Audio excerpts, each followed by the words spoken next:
The Pentagon has been keeping track, or trying to, of the type of aircraft that don't take off and land from conventional airports.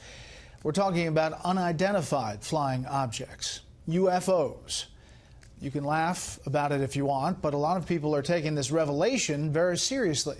Correspondent Garrett Tenney is here with more on this program. Good evening, Garrett. Well, Brett, good evening to you. We may not know if aliens exist, but it turns out our government had a special team of UFO hunters that was trying to find out. The Pentagon now confirms the existence of a secretive UFO program tasked with investigating reports of unidentified flying objects. The Advanced Aviation Threat Identification Program was created in 2007 at the urging of then Senate Majority Leader Harry Reid.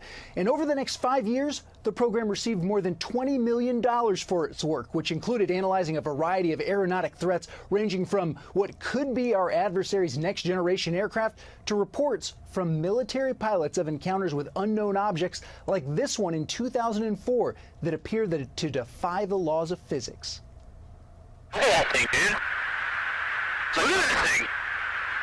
It's rotating.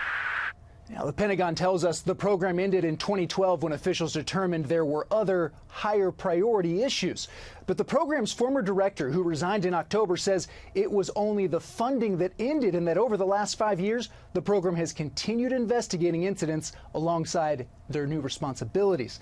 This weekend, Harry Reid said he has no regrets about the program he championed, tweeting in part, "This is about science and national security. If America doesn't take the lead in answering these questions, others will." And this isn't the first time the Pentagon's investigated UFOs. Between 1947 and 1969, the U.S. Air Force's Project Blue Book investigated more than 12,000 UFO sightings. And while most of those ended up having reasonable explanations, 700 sightings remain unexplained. Brett? Cue the X-Files music. Garrett, thank you. This came out yesterday. It says advanced enemy tech or something else. U.S. lawmaker wants Navy to explain UFO sightings. See? Why is that? Because the so-called white man is getting very nervous. And they know in their spirit that these so-called UFOs is not with them. It's pretty much a indication of them being overthrown and that their kingdom has ran its course. Matter of fact, before I read that, let me get something else real quick come to mind in the book of... real quick, in the book of Zechariah, the 5th chapter, starting at the 1st verse, it says, "Then I turned and lift up mine eyes and looked, and behold, a flying roll." What's this flying roll here? Well, it's what the world knows as UFOs, so-called, all right? Verse 2, "And he said unto me, What seest thou? And I said, I see a flying roll. The length thereof is 20 cubits, and the breadth thereof 10 cubits. Verse 3, "Then said he unto me, This is the curse that goeth forth over the face of the whole earth." Yeah, and this is dealing with the so-called white man's perception of what the world calls UFOs. It's a curse to them. And as you read on, it's going to explain. It says, "For everyone that stealeth shall be cut off as on this side according to it, and everyone that sweareth shall be cut off as on that side according to it." So who is guilty of stealing, man? The so-called white man. Did not they steal this land from the natives? Did not they steal the Israelites? Literally, man. They stole us and brought us over here into captivity. They stole our identity. That's why Yahweh Shah spoke concerning the so-called white man. He called him a thief, you know? He said that the thief come not but to steal, kill, and destroy. So these chariots, which in this case is known as a flying roll, is a curse to the so-called white man. That's why they dismayed or terrified at the signs of heaven, being the so-called UFO, all right? So you see these devils, they all locked in, man. See, you got people out there that come up against us, but guess what? The so-called white man take this thing serious, man.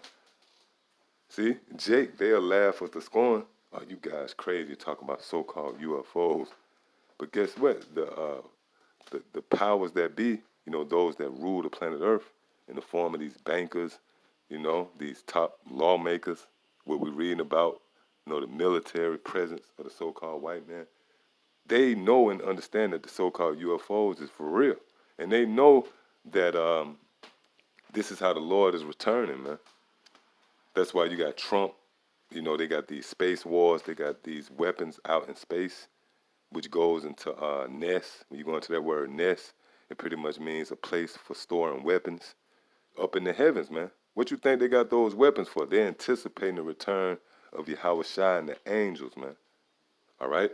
So it says a member of the House Homeland Security. See, why is the Homeland Security concerned about the so-called UFOs? Because that's a fulfillment of that war in heaven between Michael and his angels and Satan and his angels, man, which is going to be in the form of what the world knows as UFOs and these different, the Air Force, all right, in these different countries and their militaries, all right? That's a part of the prophecy.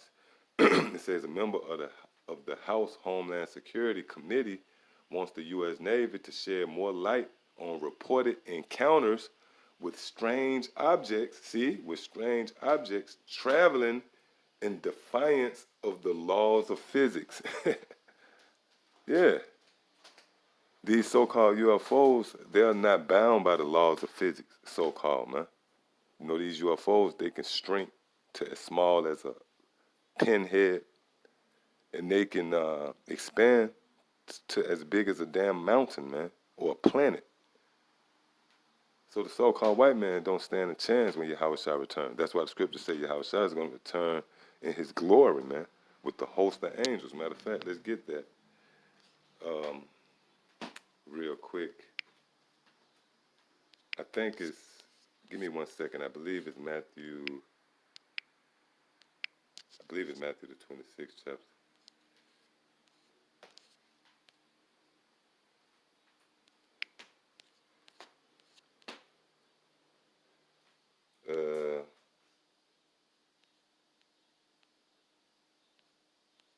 You know what?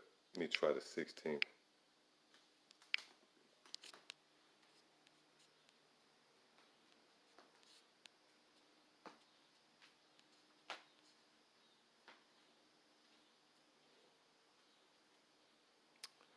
Okay, yeah, the 16th chapter, Slack, is Matthew 16 and 27. It says, for the Son of Man shall come in the glory of his Father with his angels, see? And then he shall reward every man according to his works. Yeah, so the Lord is going to come with these angelic powers, man, heaven's armies. The host of heaven. When you go into that word host, it means armies. And it also tells you, matter of fact, let me get that real quick. That's why we just read in the report, it said these objects, they defy the laws of physics, man. Why? Because that's a part of the glory of the Lord. When the Lord says he's returning in his glory, a part of that glory is going to be the UFOs, see? Or so-called UFOs. This is Isaiah chapter 47 and verse 3. Thy nakedness shall be uncovered. Yeah, thy shame shall be seen. Talking about the so-called white man. I will take vengeance and I will not meet thee as a man. See? So the Lord, when he returns, he's coming as an angelic force. And that's going to be a glorious day, so much so that you're not going to have the words to capture that moment, man. We're in very heavy times. And again, see, you must understand why we're excited about this information right here, man.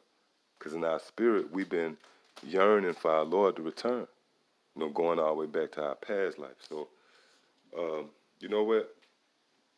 Let me continue. It says the obsession with unidentified aerial phenomenon, which they changed the name now to UAP, has gained new impetus 2 years ago after the U.S. government finally admitted to once running an advanced aerospace threat identification program. While the secret program was reportedly terminated, the Pentagon, which the Pentagon is the source of defense, that's the military or the so-called white man. It says the Pentagon has acknowledged that the department still routinely investigate UFO sightings. See, emphasizing that the U merely stands for unidentified and does not automatically mean alien or extraterrestrial. Well, what does it mean? See? Hey, and Lord will, if I remember, I'll put this in the description box, you know? So I just wanted to touch on that, Lord willing. It was edifying. Till the next time I say shalom.